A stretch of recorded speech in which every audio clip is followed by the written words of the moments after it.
sos de las personas que pasa más de 3 horas ante una computadora, quédate y escúchame unos minutos, porque esto es muy importante para esa gente que pasa mucho tiempo trabajando, ya sea en una computadora, con su teléfono celular, o también estudiando, y está en esta posición que vemos a esta persona, donde le han dibujado esa columna vertebral.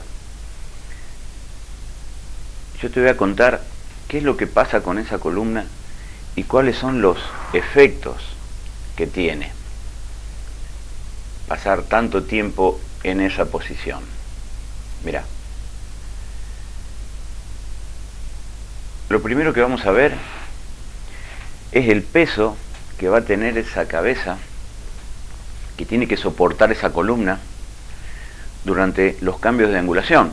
Como verás en esta imagen, cuanto más flexionado yo tenga la cabeza, más peso va a tener que soportar mi columna.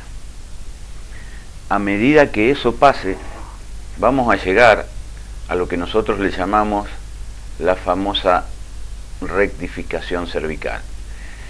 ¿Qué es la rectificación cervical? Es la pérdida de curvatura que tiene que tener una columna para que esa médula espinal, que tiene todos los nervios que van a hacer que mi cuerpo funcione correctamente, que van a hacer que yo tenga buena salud, que yo no me enferme, que yo tenga menos dolor, que yo no me maree, que yo no tenga dolor de cabeza, que la cintura no me duela. Todo eso lo va a manejar la inteligencia innata utilizando mi sistema nervioso central, que está formado por el cerebro y la médula. En esa médula, que pasa por ese cuello, que se inicia en ese sector, si yo no tengo el arco adecuado, va a sufrir una tensión, que ya te voy a mostrar cómo está esa médula. Entonces toda esa información que tiene que pasar de mi inteligencia innata, de mi cerebro, a todo mi cuerpo, para que esto pase, para que esto suceda, para tener una buena calidad de vida, una buena salud, no va a poder hacerlo. No va a poder informarse de que hay cierta inflamación, cierto dolor o cierto virus y bacterias atacándome, y no va a tener la suficiente información para mandar esos soldaditos, como siempre te digo, a destruir esa inflamación, esa infección. Entonces es muy difícil que mi cuerpo se pueda defender de eso. Eso va a pasar siempre que la conexión no sea la correcta. ¿Y cuando la conexión no es la correcta?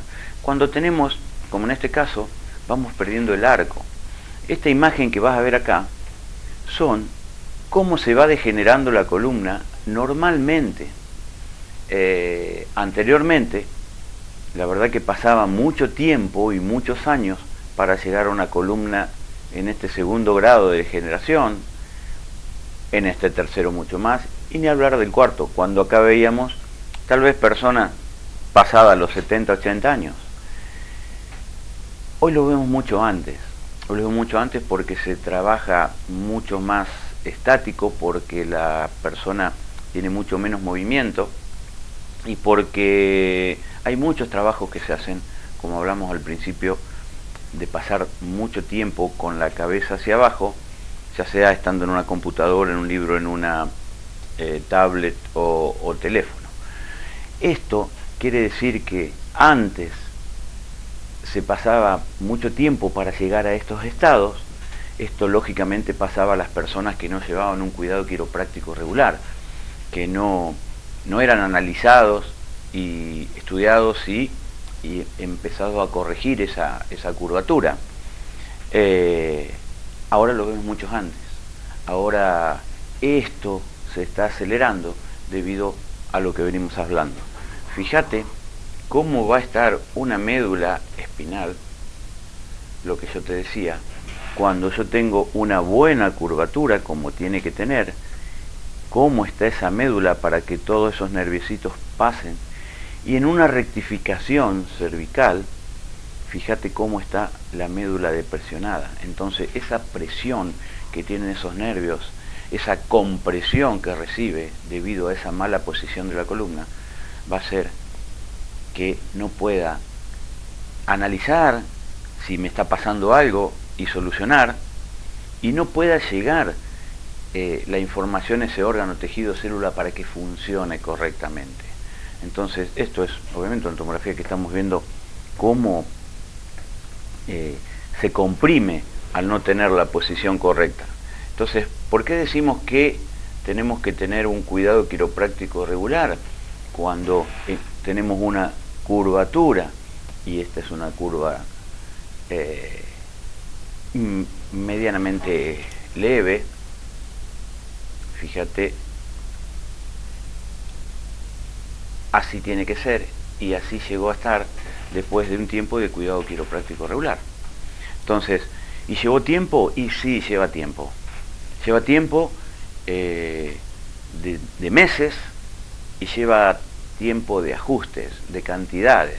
Nosotros en quiropraxia hablamos de los milagros quiroprácticos que aparecen a partir del ajuste número 60, del ajuste número 70, cuando la persona realmente cambia totalmente su calidad de vida porque su estado de salud mejora mucho. Entonces, no pienses, como muchos, que la quiropraxia acomoda huesos. Eso no existe. La quiropraxia lo que va a hacer es liberar el espacio por donde pasa el nervio, y eso necesita un estudio específico para saber cuál es la vértebra y en qué posición está para corregirla, y eso que se adapte a esa posición, que se vuelva a adaptar a la posición, lleva tiempo. Por eso siempre hablamos de que todo proceso de cambio necesita tiempo. Lo dice el principio número 6 de los 33 principios quiroprácticos. Entonces, cuando empieces un cuidado quiropráctico, lo primero que tenés que saber es que tenés que tener paciencia para que eso cambie, para que eso mejore. No todas las personas son iguales. Hay personas que van a mejorar antes y hay personas que van a mejorar después. Lo que sí te puedo asegurar que todas van a mejorar si continúan con ese cuidado quiropráctico regular.